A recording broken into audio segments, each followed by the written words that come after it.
रात का घना अंधेरा मानो किसी काले दैत्य की तरह पूरे गांव को ढक चुका हो। शाम के बाद से ही ठंड थोड़ी सी बढ़ने लगी है। पूरा गांव जैसे किसी सुनसान जगह में बदल गया है। गांव के बाहर खेत के किनारे एक मचान पर बैठे थे भोला और चक्कू। उनके सामने खड़ी थी माल से भरी एक बड़ी लोरी और उसी लोरी की हेडलाइट में दोनों ताश खेल रहे थे। उस आदमी को मैंने अच्छे से टेंशन में डाल रखा है। कुछ समझ ही नहीं पाया वो, इतना माल भरा है ट्रक में। सही किया आपने। हम नहीं जाएंगे। हमारा पैसा बाकी रखकर हमें काम सिखाता है। हम माल लेकर घर चले जाएंगे, लेकिन मालिक के पास तो बिल्कुल नहीं जाएंगे। ऐसे लोग बहुत देखे हैं हमने। चल अब तेरी चाल है, देखते हैं इस बार कौन जीतता है। दोनों फिर ताश खेलने लगे। जंगल से दूर कहीं सियार की आवाज आ रही थी। तभी भोला उठा और लोरी से 2 बिरयानी के पैकेट लेकर आया। दोनों बैठकर खाने लगे। बिरयानी की खुशबू चारों तरफ फैल गई। तभी अचानक भोला के पास रखा फोन बज उठा। दोनों चौंक गए और एक दूसरे को देखने लगे। कौन है रे भोला? कहीं वो मालिक तो नहीं? हाँ, लगता तो वही है। कई बार कॉल कर चुका है। समझ नहीं आ रहा क्या करूं। अरे उठा ना, स्पीकर पर लगा, देखते हैं क्या बोलता है। लेकिन ये मत बताना कि हम यही हैं, थोड़ा मजा लेते हैं। क्या मजाक शुरू कर रखा है तुम लोगों ने? मेरे साथ खेल खेल रहे हो। कितना बार फोन किया रे, तू देख नहीं पा रहा? मेरे साथ तू गेम खेलेगा। बहुत भारी पड़ेगा ये सब। क्या हुआ, बोलते क्यों नहीं? गूंगे हो गए हो क्या? नहीं मालिक, वो हम ट्रैफिक में फंस गए थे, इसीलिए ठीक से बात नहीं कर पाए। ये झूठ बोलने का कोई फायदा नहीं है। तुम लोगों को मैं बाद में देख लूंगा। पहले सुन लो, ट्रक में जो माल है वो कल दोपहर तक बैरकपुर के गोदाम में पहुंच जाना चाहिए। किसी भी हालत में पहुंच जाना चाहिए, समझे? लेकिन मालिक, हम तो बहुत दूर हैं। इतने रात में कैसे पहुंचेंगे? मुझे कुछ नहीं सुनना। रास्ते में कोई मरे या जिए मुझे फर्क नहीं पड़ता। मुझे माल चाहिए कल सुबह तक, वरना तुम जानते हो मैं क्या कर सकता हूं। तुम्हारा लाइसेंस कैंसिल करवा दूंगा। और फोन ऑन रखना, थोड़ी देर बाद फिर करूंगा। फोन कट गया। ये सब सुनने के बाद भोला और जग्गू के चेहरे उतर गए। अब उनके सामने बड़ी मुसीबत थी।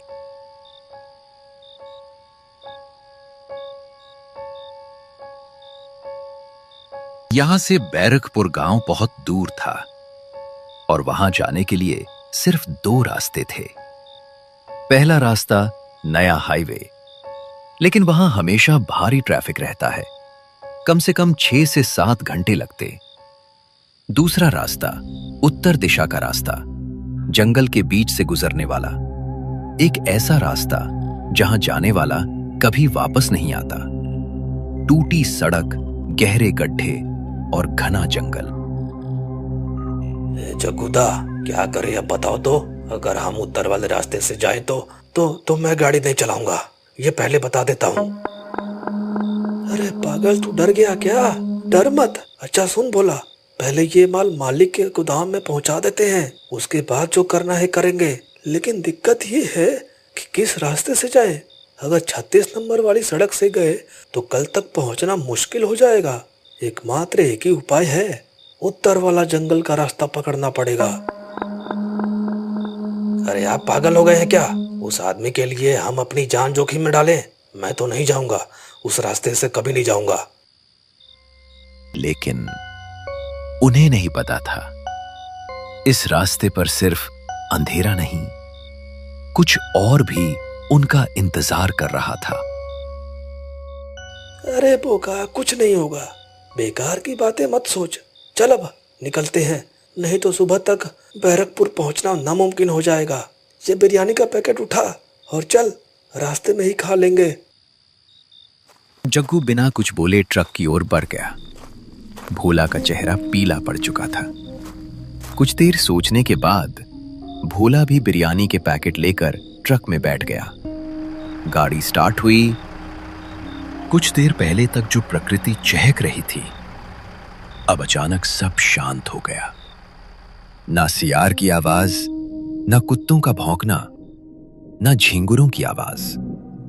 जंगल की धुंध और गहरी होती जा रही थी।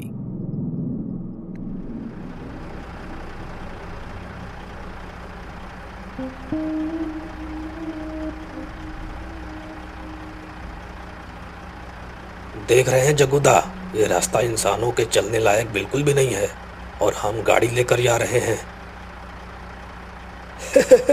धीरे चल, मिट्टी वाला रास्ता खत्म होते ही जंगल की सड़क इससे बेहतर होगी।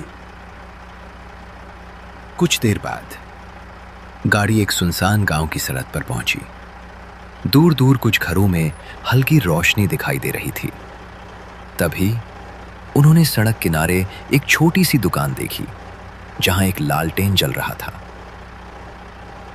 भोला, गाड़ी वो दुकान के पास साइड कर, 2 कप चाय पी लेते हैं। ठंड भी लग रही है और दुकानदार से भी पूछ लेंगे कि ये जंगल का रास्ता कैसे पार करना है।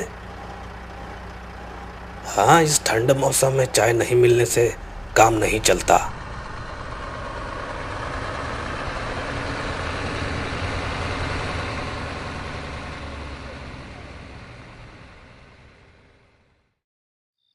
दोनों गाड़ी से उतरकर दुकान के पास गए।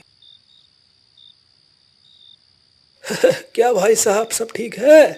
2 कप गरम चाय देना। हाँ बाबू, सब ठीक है। अच्छा, चाय देता हूँ, रुकिए। अच्छा, आपका घर यही है क्या? हाँ बाबू, यहीं पास में ही मेरा घर है। वैसे आप लोग कहाँ जा रहे हो? हम लोग तो बैरकपुर जा रहे हैं, उत्तर वाले जंगल के रास्ते से। जैसे ही भोला ने ये कहा, दुकान में लालटेन की लौ तेजी से टिमटिमाने लगी। बूढ़ा आदमी चुप हो गया। अरे बाबू, उस रास्ते से जाने की क्या जरूरत है आप लोगों को? 34 नंबर सड़क से भी जा सकते हो। लेकिन फिर भी तुम्हें गोलामपुर पहुंचते पहुंचते भोर हो जाएगा। सुबह तक पहुंचना बड़ी बात नहीं है, पर क्या तुम लोग वहां पहुंच भी पाओगे? क्या मतलब? आप ऐसे क्यों कह रहे हैं? मुझे कुछ समझ नहीं आ रहा। क्यों नहीं पहुंच पाएंगे? रात में इन बातों पर चर्चा करना ठीक नहीं। अब तो गांव वाले, रात की बात तब दूर की बात है, दिन में भी उस रास्ते से नहीं जाते। पिछले कुछ सालों से वो रास्ता बिल्कुल सुनसान पड़ा है। लोग वहां जाना ही छोड़ चुके हैं। क्यों? ऐसा क्या है उस रास्ते में? लोग जाते क्यों नहीं? मैं इसके पहले भी इस रास्ते के बारे में कई बार सुन चुका हूं। मैं ज्यादा कुछ नहीं कह सकता, लेकिन हाँ, जंगल पार करने के बाद सड़क किनारे एक बड़ा दक्षिण काली मंदिर है। अगर किसी तरह वहां पहुंच गए तो तुम सुरक्षित हो जाओगे। चाय खत्म कर दोनों ट्रक की ओर बढ़े। बूढ़े ने हाथ उठाकर कहा, तुम्हारी यात्रा मंगलमय हो। भोला कुछ बोलने वाला था, लेकिन जग्गू ने उसे चुप करा दिया। ए, चल, देर हो रही है। डरने से काम नहीं चलेगा, चल। असल में जग्गू भी डर गया था, लेकिन उसने अपना डर छिपा लिया, क्योंकि अगर भोला को पता चल जाता तो वो आगे जाने से मना कर देता। रात के 10 बजे ट्रक जंगल की ओर बढ़ रहा था। दोनों तरफ घना जंगल। जग्गूदा, अभी 12 बज रहा है। यहाँ से और कितना समय लगेगा? यही पकड़ ले, लगभग 4 घंटे। अगर ऐसे ही चलते रहे तो भोर तक बैरकपुर पहुंच ही जाएंगे। हे माँ, हमारी रक्षा करना।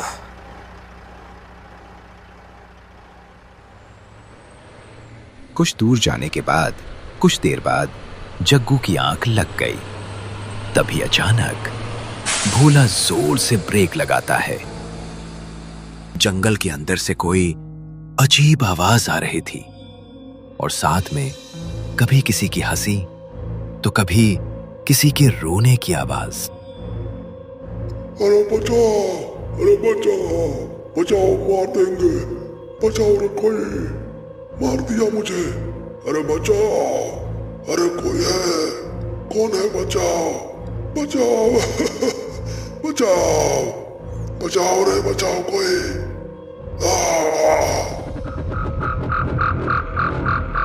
क्या हुआ रे? फिर से गाड़ी क्यों रोक दिया?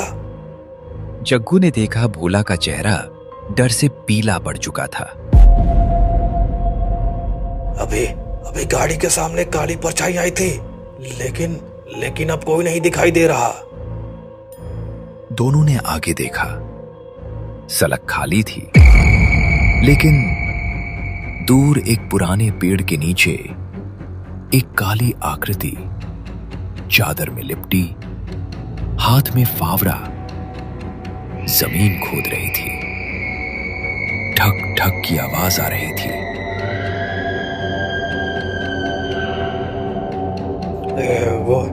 वो कौन है? ये भोला, गाड़ी से उतरेगा? चल उतर कर देखते हैं। मैं नहीं उतरूंगा, तुम जाओ, मैं नहीं उतरूंगा। अरे चलना, कुछ नहीं होगा, कोई मुसीबत में पड़ा है, मदद जरूर करना चाहिए। आखिर दोनों उतर गए। टॉर्च लेकर धीरे धीरे आगे बढ़ने लगे। थोड़ा आगे जाने के बाद वो उस आकृति की तरफ बढ़े। अचानक वो काली आकृति मुड़ी। उसकी आंखें लाल, चेहरे पर मांस नहीं, गले पर गहरे कट के निशान, होठों से खून टपक रहा था और फिर वो जोर से हंसने लगी। जग्गूदा, भागो, नहीं तो मर जाएंगे। चलो गाड़ी में चलो, मैं भाग रहा हूं। भोला दौड़कर गाड़ी में बैठ गया। जग्गू कुछ सेकंड तक जड़ होकर खड़ा रहा। तभी भोला ने हॉर्न बजाया। भोला टॉर्च जोड़कर जल्दी से गाड़ी में आके बैठ गया। जल्दी गाड़ी चलाओ, चलाओ जल्दी, जितना तेज हो सके भगा यहाँ से, नहीं तो हम बच नहीं पाएंगे।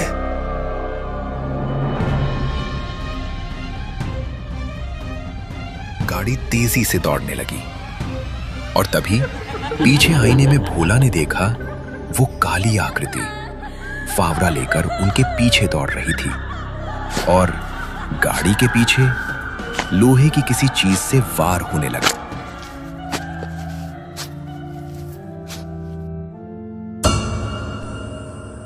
पीछे देखा, वो काली अब आकृति गायब थी। दोनों मंदिर के अंदर गए। अंदर मां काली की मूर्ति थी, जैसे वो जीवित हो। दोनों ने हाथ जोड़कर प्रार्थना की। उफ, इस बार बच गए। जय मां काली, जय मां काली, जय मां काली, आपने हमें बचा लिया। दोनों फिर गाड़ी में बैठकर बैरकपुर की तरफ चल पड़े। कुछ देर बाद वे गोदाम पहुंचे। गोदाम के सामने ही मालिक खड़ा था। इन दोनों को देखकर मालिक बहुत खुश हुआ।